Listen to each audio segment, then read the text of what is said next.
Impeach Sara now! Impeach Sara now! Dalawa na ang nagsampa ng impeachment complaint laban kay Vice President Sara Duterte.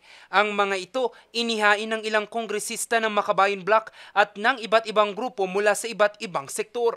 Ilan sa mga naging basihan sa unang impeachment complaint ang culpable violation ng Vice Presidente sa konstitusyon, panunuhol at graft and corruption. Sa ikalawang reklamo, naging basihan naman ang betrayal of public trust dahil sa ilang isyong kinaharap ng Vice Presidente. Kabilang dito ang maanomalyang paggamit di umano ng confidential funds ng Office of the Vice President na umabot sa 612.5 million pesos, tahasang pambabastos sa investigasyon ng Kongreso at iba pa. Mahigpit natin talaga ini-endorso itong impeachment complaint ng ating mga taong bayan, is composed of 75 na mga person representative of their organizations.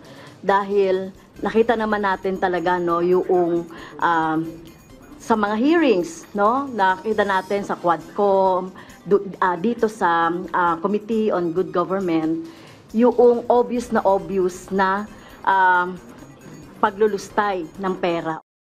Nauna nang inihayag ng Kamara na dadaan sa tama at patas na proseso ang impeachment complaint. The House is committed to performing its constitutional duty with fairness, impartiality, and respect for the rule of law.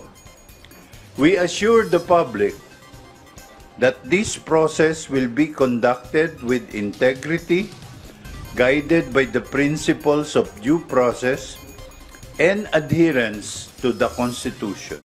Nauna namang inihayag ni Executive Secretary Lucas Bersamin na ang mga isinampang impeachment complaint sa Kamara ay inisyatibo ng pribadong mamamayan at hindi politically motivated. Ang pag-usad nito ay nakadepende sa pag-endorso ng miyembro ng Kamara at walang kinalaman ng Office of the President ukol rito. Pero ayon sa Kongreso, nakatuon pa ang kanilang atensyon sa investigasyon sa mga kinaharap na issue ng Office of the Vice President.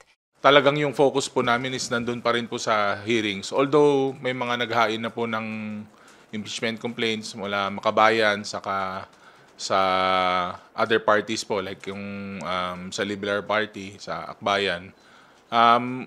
Tatanggapin po ng House yun at syempre bibigyan po ng kaukulan na action pag na-refer po. Umaasa naman ang Makabayan Bloc na umusad ang impeachment complaint laban kay Vice President Sara Duterte. Nauna nang inihayag ni VP Sara na inaasahan na niya ito at tanggap na rin niya kung mapapatalsik siya sa pwesto. Jose Robert Inventor para sa Luzon Headline.